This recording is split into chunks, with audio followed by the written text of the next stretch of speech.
আমার রান্নাঘরে আছে চিকেন তরকারি, বানিয়েছে আমার মেয়ে। রান্নাটা দেখাবো, দেখো।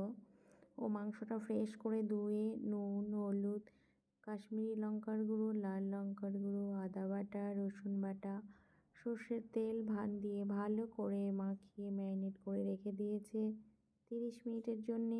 এদিকে মশলা করে নিয়েছে গোটা ধনে, জিরে, মৌরি, এলাচ, লবঙ্গ, দারচিনি, জয়িত্রী, কিছুটা কাজু আর এমন বাদাম গ্যাসে ভেজে গুঁড়ো করে নিয়েছে। এদিকে কড়াইয়ে দিয়ে দিয়েছে তেল, কুচানো পেঁয়াজ লাল লাল করে ভেজে টমেটো, পেঁয়াজ আর কাঁচা লঙ্কা বেটে নিয়েছে। কড়াইয়ের তেলে দিয়ে দিয়েছে ম্যারিনেট করা মাংসটা, দিয়ে দিয়েছে গুঁড়ো করে রাখা মশলা, নুন, হলুদ আর বেটে রাখা টমেটো, কাঁচা লঙ্কা আর পেঁয়াজ, দিয়ে দিয়েছে কিছুটা বাটার। এবার ভালো করে গ্যাস কমিয়ে প্রায় 30 মিনিট মাংসটাকে কষিয়ে নেবে। আর কষানো হলেই মাংস রেডি হয়ে যাবে।